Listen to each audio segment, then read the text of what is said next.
Hello there.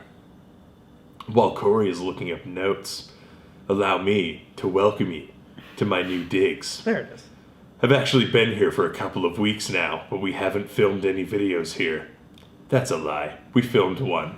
We tried to film this video before, but typical gun gamers things happened.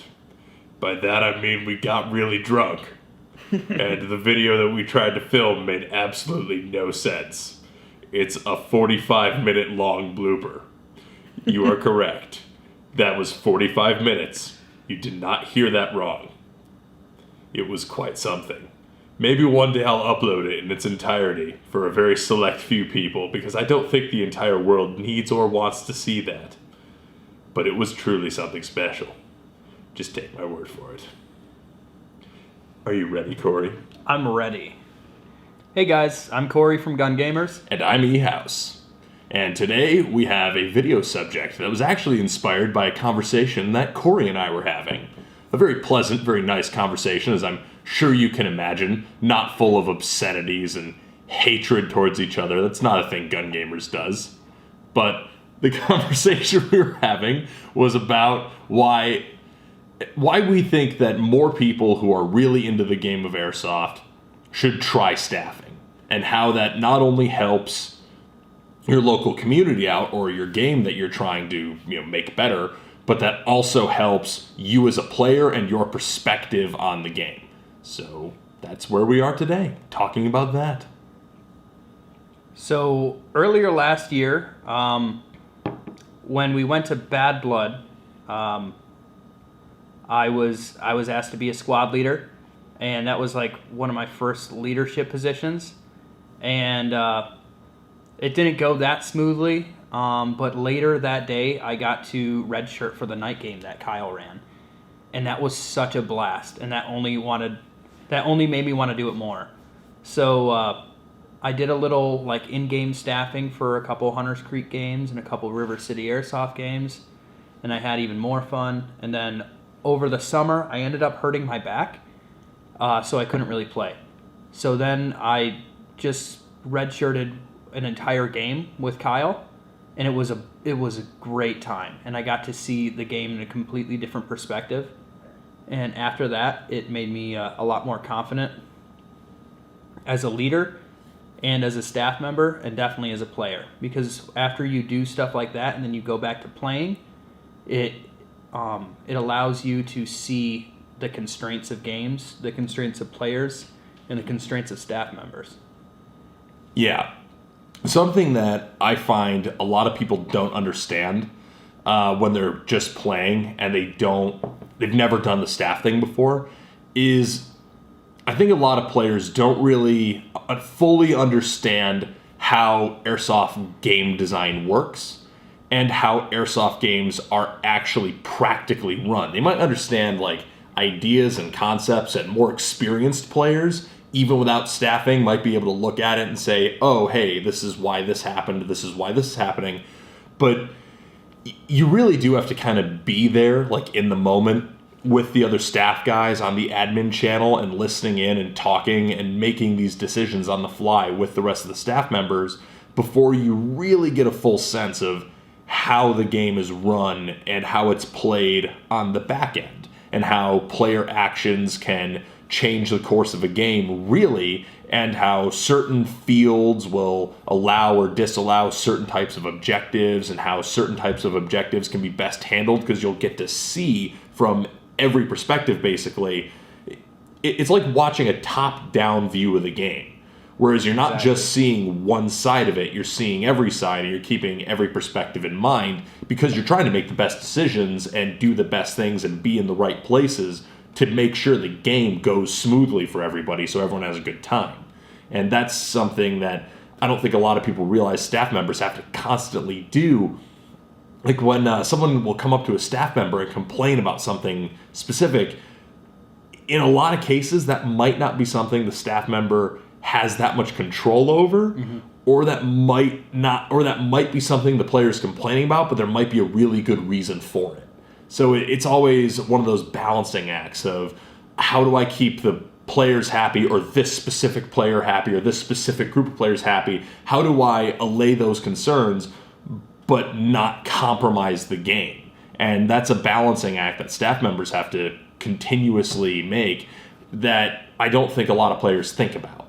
So what are the benefits of doing these red shirt staffing type roles in Airsoft? Well, one, it's going to build a relationship with you and the operation designers and the guys who typically run the field.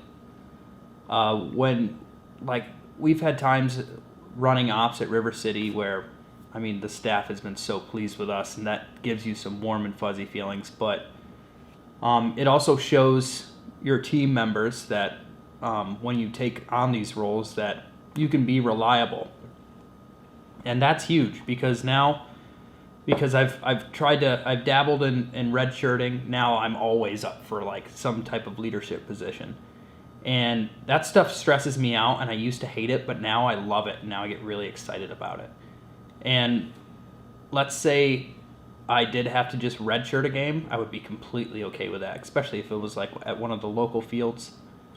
Because then you get to hear me over the radio all day. I get to listen to this guy freak out on the radio, which is hilarious. It is so much fun. But that's definitely a pro to staffing and redshirting. Well, and that's the thing is, you're taking on this redshirting role. A lot of Airsoft staffing is volunteer. There are events that will pay people, and there are fields that will pay people. But a lot of it is kind of volunteer work. Airsoft is a hobby industry. Let's face it, there's really not a lot of money in it for most people.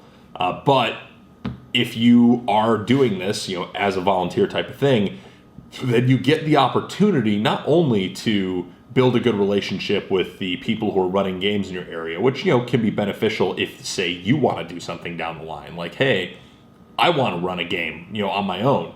That was something that, I did with Kyle, was I staffed a bunch of his games, just because Kyle and I were tight already. Mm-hmm. So I staffed a bunch of his games, and then after that, I was like, hey, Kyle, I've got my own idea for a game. And he's like, all right, let's hear it.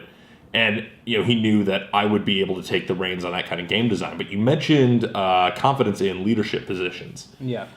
And I think what that has to do with like leadership while playing is when you are redshirting, I would honestly say that being a ref and being the face of the game from the design standpoint is more stressful than being like the leader of the team. Yeah, I'd agree as well. And especially if you're like the staff team leader, like if they know that you're event staff as well as being the team leader, then like you're just doubly dogpiled on because every complaint comes to you. Every complaint of players on the other team, every complaint of players on your team, every complaint of your own if you're playing because you're like, why isn't this going how I want to go? Or even if you're redshirting, you feel like the dungeon master and none of the player characters are going by the book. And you're like, why aren't you doing what I told you to do? So it's just all this stuff that comes down on you at once, and then you go back to just playing and like just being a squad leader at someone else's game, and you're like, oh. Yeah. I haven't gotten to that level yet of running and designing an op and also leading at the same time. I think my brain would probably explode if I did that. But I've seen him at like some of the Hunters Creek events, like just walking past him.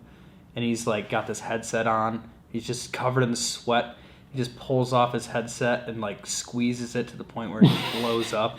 And I know exactly what he's thinking because of his facial expression. Like, oh man, I don't know how he does it, but he does.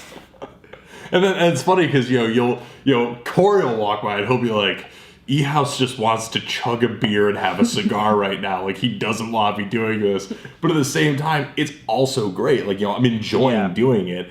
And, you'll ask anyone who's gone to a game where I've been at, I keep it fun. And you put on the fun face because it is fun. You're there for fun. And you'll have your moments where you just rip your headset off and you want to yell at everyone to shut the fuck up. But it's about learning that skill of, yes, you're stressed, and yes, you're like, you feel like this is work now, but how do you still have fun with it and keep it fun for everyone else? And it's a very fine balancing act. I can't really say there's a secret to it other than just to practice it. It's just something that you have to get used to. And I'm not saying that like BB Wars is the ultimate stressor or whatever. It's not. It's fucking Airsoft. But at the same time, we're talking in terms of just like game stress. How it's an environment that can cause your heart rate will get accelerated, and you might start to hear the throbbing in your head, and you're just thinking to yourself like, fuck, nothing's going how I want it to. You just have to be able to adapt to the situations, and he's a master at that. Everything that can go wrong will go wrong, and sometimes you have to completely change ops, and at the end of the day, if everyone had fun, then it was still a good op. And that's exactly what it is. Like, your goal is only to make the day fun. Like, that's all your goal is. If you're running an Airsoft game and you're having some other objective in mind than just like, did everyone have fun, then I don't know what you're trying to go for, because isn't that the point? I'm actually going to give a big tip right now. One of the biggest things I've learned when running Airsoft games sometimes is just to go fuck it and roll with it. Because there have been a couple of times where players will start doing something like on both sides and treating this thing like it's this major thing. And you're just looking at it, you're like, this doesn't make any sense. This wasn't in the game design. But, I'm not running like, a major milsim game. I'm running basically a pickup game, an op in a local field. And if these players want to play the game this way, and that's what they're having fun with, and that seems to be more popular than whatever I had in mind, then sometimes you just gotta go like, I'm gonna incorporate that. I'm gonna make that a thing, and whatever, let it happen, because who cares? It's BB Wars. I think we pretty much covered everything. I think we did. It seemed like such a larger task when I was drunk, but it seemed like a larger sober. task to both of us when we were drunk. Yeah. Any closing thoughts? What's your ultimate point here? So I guess what I'm trying to say for the most part is just put yourself out there, volunteer, try and be a leader. Definitely put yourself in some uncomfortable situations when it comes to leadership, because that's where you're going to grow. I'm not saying like do bad things. That came out kind of weird. But it's fun to do bad things. Just challenge yourself, If someone asks you to be a team leader, just say yes. I can't tell you how many times I've been like, just say no, just say no, just say no. And then I'm like, yep, I'll do it. And I'm usually going to have a good time. I haven't had a bad time yet. Yeah. So. And I think that's really the thing is, experiment with, and that's one of our main points on this channel always, is experiment with different things, try different things, and put yourself out there and try to be what you would want to see the game be. Like, just go out there and try to run games and try to make your local games better than they were, because ultimately that's how the game is going to keep going. But I think that's our point here, is just, try staffing if you haven't. It can be a lot of fun, believe it or not. It really can. And it does help your game out when you just learn more about how the whole game works and how games are designed and how games are run. It makes you more understanding of how to play the game. And then it also makes you more understanding of when you're getting frustrated. You can take a step back, take a breath, and you can say, okay, why is this happening? And then when you really stop and think about it and calm the fuck down, you're less likely to go and scream at that poor ref who doesn't deserve it. Because let me tell you something. A lot of people I wish would do that. So just keep all that in mind as you continue along in your Airsoft journey. Well, it's been fun, guys. I'm Cory. And I'm House. Peace. See ya. And cheers. Thank you for watching this video from Gun Gamers. We hope you enjoyed watching it as much as we enjoyed making it. If you want to see more content from us, hit that subscribe button. And if you want to help support the channel, be sure to click the link below to buy a patch. Praise Judy. almost like we know what we're doing. Almost. It's a ruse I've carefully constructed. This facade of professionalism. It's not a very good facade. We did just upload like an ISIS video parody with Judy. It's all right.